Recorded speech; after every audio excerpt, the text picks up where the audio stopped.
Hello friends, welcome and welcome back to my channel home stitching. இன்றைக்கி நம்ம சேனலில் வந்து ஹோம் ஸ்டிச்சிங் சேனலில் வந்து எதை பற்றி பார்க்க போகிறீங்கன்னா, ஒரு மதர்ஸ் டேக்கான வீடியோ தான். ஒரு பெண் வந்து பிறந்து வளர்ந்து கல்யாணமாகி 3 பெண் குழந்தைங்களை வச்சு எப்படி வந்து ஸ்டிச் பண்ணி துணிங்கெல்லாம் துணிங்க தைச்சிட்டு எப்படி வந்து டெய்லரிங் வேலை வந்து கற்றுக்கிட்டு எப்படி வந்து அவங்க வந்து அவங்க வாழ்க்கையில் வந்து நடந்திருக்க அப்படின்றத வந்து நம்ம பார்க்க போகிறோம்.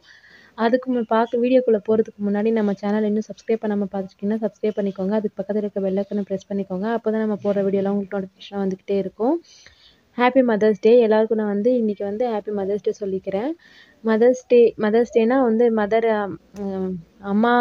அம்மாவுக்கு மட்டும் இல்லை, பெண்களுக்கு எல்லாருமே ஒரு நாள் வந்து மதர் ஆக வேண்டியது தான்.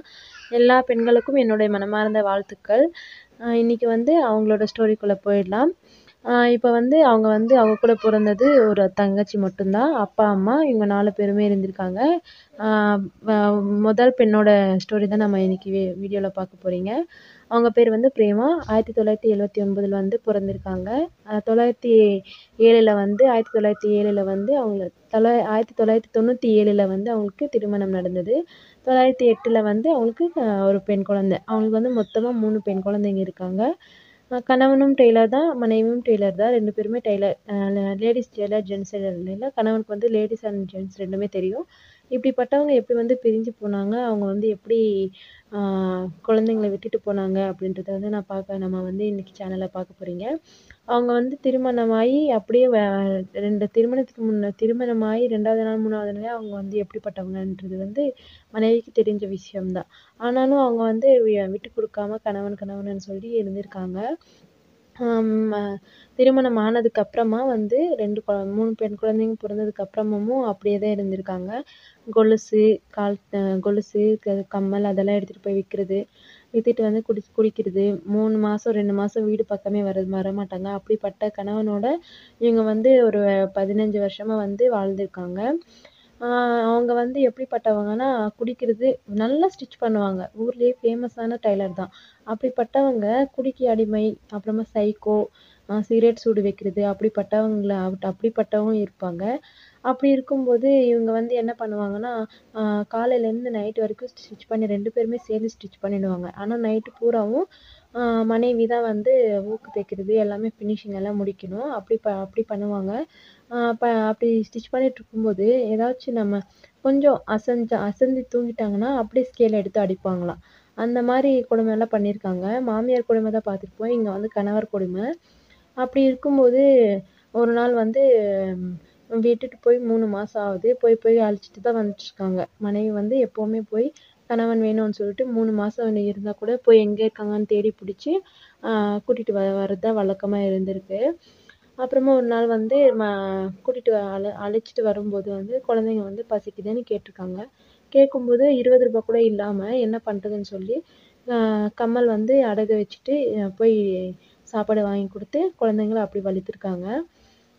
அப்புறமா வந்து ஒரு நாள் வந்து பண்டிகை அன்னைக்கு வந்து 2 பேருமே சேர்த்து ஸ்டிச் பண்ணி முடிச்சுட்டு எப்பவும் போல் மனைவிக்கு வந்து ஊக்கு தைக்கிறது வந்து வேலையாக கொடுத்துருக்காங்க. நைட்டு கொடுத்துட்டு நான் போய் வீட்டுக்கு போய் தூங்குறேன், நீ வந்து கடையிலே 2 பேருமே சேர்த்து ஒரு கடை வச்சுருக்காங்க, நீ வந்து கடையிலேயே இரு அப்படின்னு சொல்லி கடைசி பொண்ணை வந்து அம்மா கிட்ட விட்டுட்டு 2 பொண்ணுங்களையும் கூட்டிட்டு வீட்டுக்கு போயிருக்காங்க. வீட்டுக்கு போய் முதல் பொண்ணுக்கிட்ட வந்து தப்பாக நடக்க பார்த்துருக்காங்க அப்பா. என்னது இது வந்து உண்மையானு வந்து நீங்கள் கேட்கலாம். ஆமாங்க, முதல் பொண்ணுக்கிட்ட வந்து தப்பாக நடக்க பார்த்துருக்காங்க. நடக்க பார்த்துருக்காங்க. அப்படி இருக்கும்போது வந்து என்ன பண்ணுறதுன்னு சொல்லாமல் அந்த பொண்ணு வந்து சொல்லவே இல்லை. அவன் அப்பா வந்து காலையிலே போயிட்டாங்க விட்டுட்டுனா அது வந்து சொல்லிட்டாலாம் போக மாட்டாங்க. நல்லா ரெடியாகி நல்லா மேக்கப் பண்ணிவிட்டு ஏதாச்சும் ஒரு வந்து பணம் சேர்த்து வச்சுட்டு அது வந்து எடுத்துகிட்டு போயிட்டு 3 மாதம் 2 மாதம் வரவே மாட்டாங்க அவங்க கணவன் வந்து. அப்புறமா மனைவி வந்து ஃபோன் பண்ணி பேசிட்டு இருக்கும்போது அவங்க குழந்தை வந்து என்ன யார்கிட்டம்மா பேசிட்டு இருக்கேன் அப்படின்னு கேட்டிருக்காங்க. கேட்கும்போது அப்பா கிட்ட தான் பேசிட்டு இருக்கேன்னு வந்து அம்மா சொல்லியிருக்காங்க. சொல்லும்போது இல்லை எனக்கு வேண்டாம், இனிமேல் அப்பாலாம் வேண்டாம், எனக்கு வந்து அப்பானாலே பிடிக்காது, நான் எங்கேயாலும் இருக்க மாட்டேன், எங்கள் தாத்தா கூட போயிடுவேன் அப்படின்னு சொல்லியிருக்காங்க. என்னாச்சு, ஏன் இப்படி சொல்கிற அப்படின்னு கேட்டதுக்கு, இல்லைம்மா இந்த மாதிரி தப்பாக நடக்க பார்த்துருக்காங்க, அப்பா வந்து இன்னும் ஒரு மாதிரி என்னால் தொட்டாங்க அப்படின்னு சொன்ன உடனே அம்மாவுக்கு வந்து எப்படி இருக்கும் சொல்லுங்கள். ஒரு தாய் வந்து எப்படி வந்து பதறி போயிருப்பாங்க. ஒரு அப்பாவன் ஒரு கணவன் வந்து பொண்ணுகிட்டயே இப்படி தப்பா நடக்கும்போது எப்படி இருக்கும்? அந்த மாரி அந்த விஷயம் கேட்ட உடனே, கணவன் வந்து மறுபடியும் வரவே இல்ல.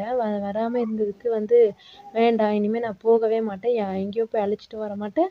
வேண்டாம், வேண்டாம்" அப்படின்னு சொல்லி அவங்கள வந்து விட்டுட்டாங்க. அப்புறமா அவங்க அம்மா மனைவியோட அப்பா வந்து, "நான் பொண்ண வந்து கூட்டிட்டு போறேன்.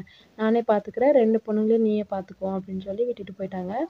அப்புறமா வந்து அம்மா என்ன பண்ணுவாங்க, அதே ஊர்லயே வந்து கடை அந்த அதே கடையில வச்சு 2 பெண் குழந்தைங்க படிக்க வச்சாங்க. 2 பொண்ணுங்களுக்கும் இப்போ கல்யாணம் நடந்துடுச்சு. முதல் பொண்ணுக்கு வந்து அறிவுனா கொஞ்சம் சோம்பேறியா தான் இருந்திருக்காங்க. அதனால 10த் ஃபெயில் ஆயிட்டு திருமணம் நடந்துடுச்சு. 2வது பொண்ணுக்கு வந்து நல்லா படிக்கிறாங்க. ஆனா படிக்க வைக்க பயம். ஆ வெளியில அனுப்பிட்டு வேண்டாம் அப்படின்னு சொல்லி பயப்பட்டு, "வேண்டாம், நீ வந்து டெய்லரிங்கே கத்துக்கோ" அப்படின்னு சொல்லி டெய்லரிங் கத்துக் குடுத்துட்டாங்க. 3வது பொண்ணுக்கு வந்து +2 முடிச்சுட்டு இப்போ வந்து வீட்ல தான் இருக்காங்க. அந்த மாரி இருக்கும்போது அந்த பெண் வந்து இந்த துணி தச்சுட்டு தான், இந்த ஸ்டிச்சிங் பண்ணிட்டு தான் எப்படி வந்து அவங்களுக்கு 3 பேருக்கும் நகை சேர்த்து, எது வந்து கேட்டாலும் வந்து வாங்கி குடுத்து அந்த மாரி தான் வளர்த்துருக்காங்க அம்மா. ஆ இந்த இப்ப வரைக்கும் அந்த கணவன் வரவே இல்ல. புள்ளைங்களையும் இவங்க தேடி போனதுனால தான் இத்தன நாளா வந்து வந்துட்டுருக்காங்க. இனிமே வரவே மாட்டாங்கன்னு தான் வந்துருவாங்கன்னு நெனச்சு எதிர்பார்த்துட்டு தான் இருந்திருக்காங்க அந்த மனைவி. ஆனா இதுவரைக்கும் வரவே இல்ல. அந்த மாரி இருக்கும்போது, அந்த மாரி கணவன்கிட்ட ஏன் இருக்கணும் சொல்லுங்க? இந்த டைலரிங் வந்து இருந்ததுனால அவங்களுக்கு வந்து ரொம்ப யூஸ்ஃபுல்லா இருந்திருக்கேன் அப்படின்னு சொல்லிக்கிறேன். அப்புறமா வந்து எப்பயோ ஒரு நாள் வந்து பார்த்ததுனால, அப்பவும் வந்து இந்த மனைவி வந்து முதல் பொண்ணுக்கு வந்து திருமணம் நடக்கும்போது, போய் கூட்டிட்டு வரேன் அப்படின்னு சொல்லி எங்கேயோ போய் தேடி பார்க்கும்போது, அவங்க வந்து 2வது கல்யாணம் பண்ணியிருக்காங்க.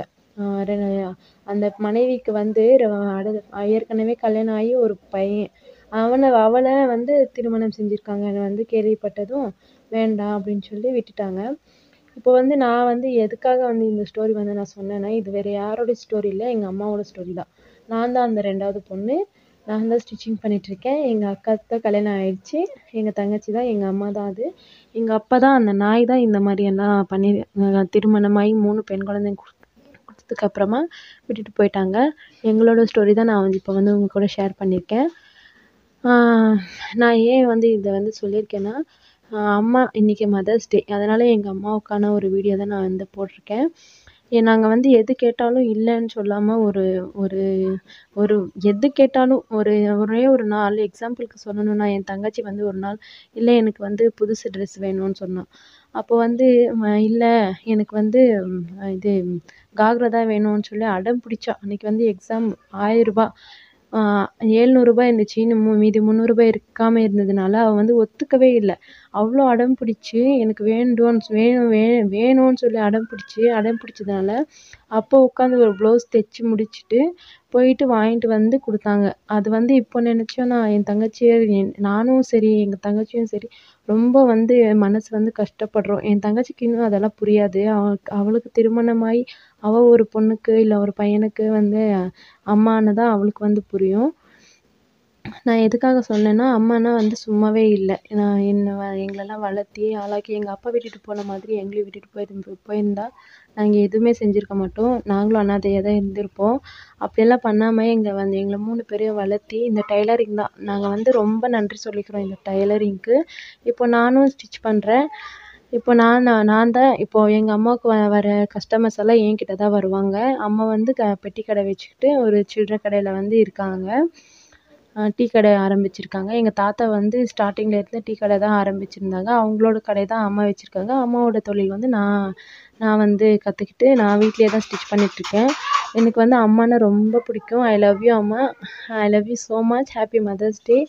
எல்லா அம்மாக்களுக்கும் எல்லாருக்கும் என்னோட மனமார்ந்த வாழ்த்துக்கள். ஹேப்பி மதர்ஸ் டே. ஸோ அவ்வளோதான் இந்த வீடியோ. இந்த வீடியோ உங்களுக்கு பிடிச்சிருந்துச்சுன்னா லைக் பண்ணுங்க, ஷேர் பண்ணுங்க. அம்மா யாருக்கெல்லாம் பிடிக்குமோ அவங்களுக்கெல்லாம் ஷேர் பண்ணுங்க. நீங்களும் ஸ்டிச் பண்ணிட்டு நீங்களும் இதே மாதிரி முன்னேறணும். 3 பெண் குழந்தைங்க வச்சு நகை சேர்த்து எப்படியெல்லாம் அவங்க இது பண்ணாங்க. ஒரு அந்த ஸ்டோரியெல்லாம் நான் சொல்லியிருக்கேன். எனக்கு நல்லா சொல்ல தெரியலனாலும் சொல்லியிருக்கேன். ஸோ அவ்வளோதான். இதே மாதிரி நீங்களும் ஸ்டிச்சிங் வந்து கற்றுக்கோங்க. கற்றுக்கிட்டு எப்பயாச்சும் உங்களுக்கு வந்து உதவியா இருக்கும். அதை வந்து எப்போன்னு சொல்ல முடியாது. ஸ்டிச்சிங் வந்து நேரம் பார்த்தெல்லாம் வராது. வயசு அதெல்லாம் பார்க்காது. அதே மாதிரி தான் நானும் சொல்கிறேன். ஏன்னா வந்து நமக்கு எப்பயாச்சும் வந்து நமக்கு வந்து யூஸ்ஃபுல்லாக இருக்கும் ஸ்டிச்சிங். இப்போ அம்மா வந்து கடவுளே கொடுத்தாங்களான்னு தெரியல. கடவுள் வந்து எங்கள் அம்மாவுக்கு வந்து ஞாபகம் வந்து கொடுத்தாங்களான்னு தெரியல. கல்யாணத்துக்கு முன்னாடியே வந்து ஸ்டிச்சிங் எல்லாம் கற்று வச்சுட்டு இருந்தாங்க. கணவன் வந்து விட்டு போவாங்கன்னு சொல்லிட்டு அவங்க வந்து நினைச்சிருக்க மாட்டாங்க. அவங்க லைஃப்ல வந்து இதுவரைக்கும் எந்த சந்தோஷமும் வந்து அனுபவிக்கல. குழந்தைங்களுக்காக வாழ்ந்து, குழந்தைங்களுக்காக தான் இப்போவும் இருக்காங்க. இப்போ கூட அவங்களுக்காக தான் வாழ்ந்துட்டுருக்காங்க. So I love you so மச்மா. I love you so much. Happy mother's day. மறுபடியும் சொல்கிறேன். எல்லாருக்கும் மதர்ஸ் டே வாழ்த்துக்கள். நீங்களும் இதே மாதிரி ஸ்டிச் பண்ணிவிட்டு எப்படி வந்திருக்கு, எப்படி உங்கள் லைஃப்லலாம் நடந்திருக்கு அப்படின்னு சொல்லி கமெண்ட்டில் சொல்லுங்கள். நாங்களும் பார்த்து தெரிஞ்சுக்க போகிறோம். ஸோ அவ்வளோதான் இந்த வீடியோ. இந்த வீடியோ உங்களுக்கு பிடிச்சிருந்துச்சின்னா மறக்காமல் ஒரு சப்ஸ்கிரைப் பண்ணி வச்சுக்கோங்க. Thank you very much. அன்பான பொண்ணுங்களுக்கு வாழ்த்துக்கள்.